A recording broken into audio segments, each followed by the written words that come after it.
Bagaimana kalau Amerika dan Tiongkok resesi bersamaan di tahun 2023 yang keduanya diawali dengan runtuhnya harga rumah, jumlah stok perumahan, apartemen, dan kondominium tempat tinggal yang berlebihan, tidak ada pembeli menyebabkan mati bunga bank tidak mengalir lancar, suku bunga pinjaman pembelian rumah meningkat tajam, menyebabkan daya beli turun, pembeli rumah baru tidak ada, yang membayar cicilan tidak kuat lagi menanggung naiknya harga cicilan dan pokok, serta bank pendana bangkrut. Semua ini sudah terjadi, persis seperti di tahun 2008 di Amerika.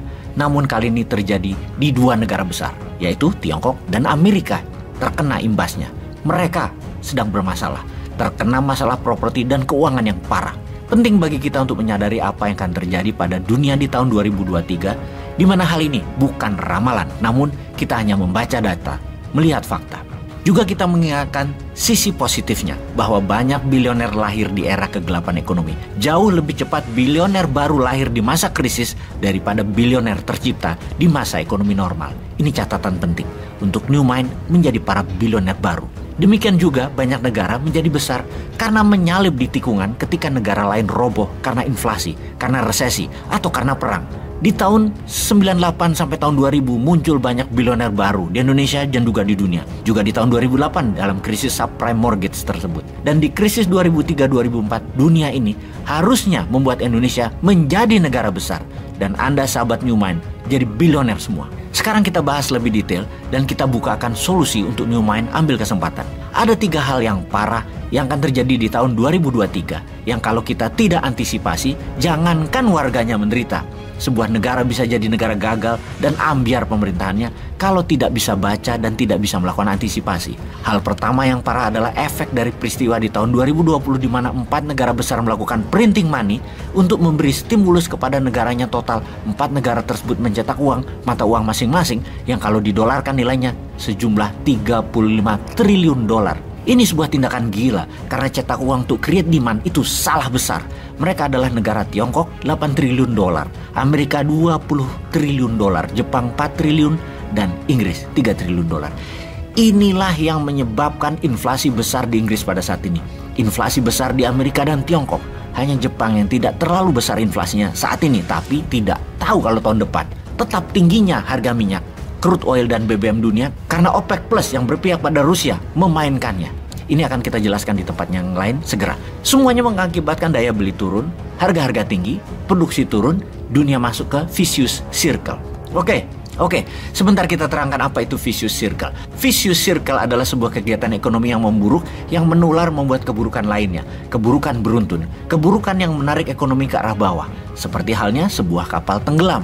Maka akan ada pusaran air ketika kapal itu tenggelam yang menarik semua ke bawah laut tenggelam bersama. Karena itu salah satu SOP pada saat kapal di laut tenggelam atau akan tenggelam adalah secepat-cepatnya menjauh dari kapal tersebut karena pusaran air akan menarik ke bawah dengan cepat semuanya. Begitu juga bisnis, begitu juga ekonomi. Saat ini dunia masuk ke vicious circle, pusaran yang menarik ke bawah.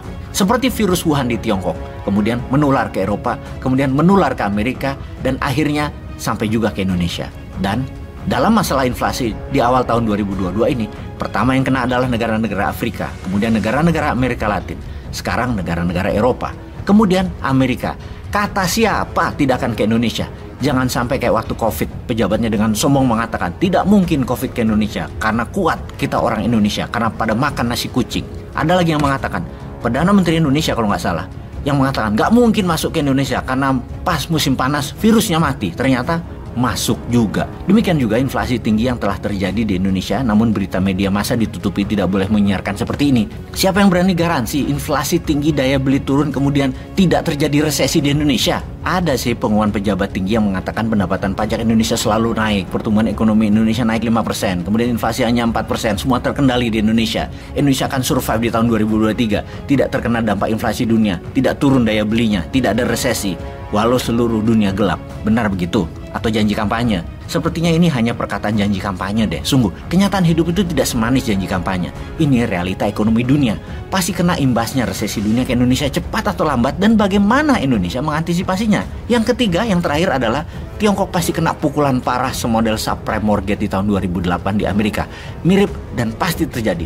Bank kering duitnya, properti oversupply dan tidak ada pembeli. Bayangkan, dari GDP nasional Tiongkok, properti itu memberi kontribusi 27%. Ini gila sekali nilainya.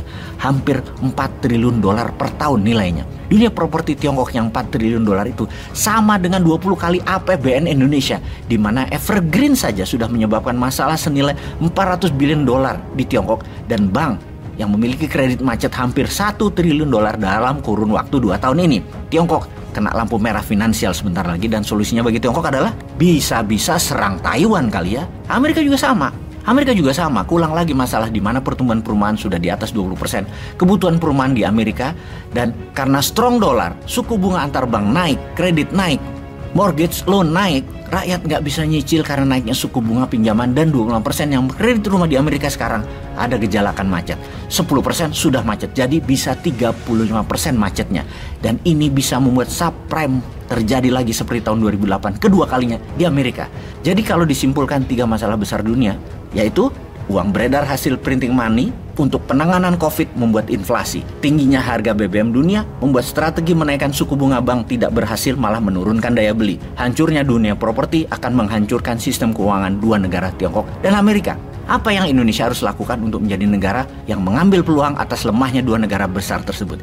Kita harus break pattern. Indonesia harus segera keluar dari pusaran arus menarik ke bawah. Indonesia harus menjadi negara besar yang menyusul di tikungan ini untuk menjadi negara besar. Wahai sahabat, mana solusinya?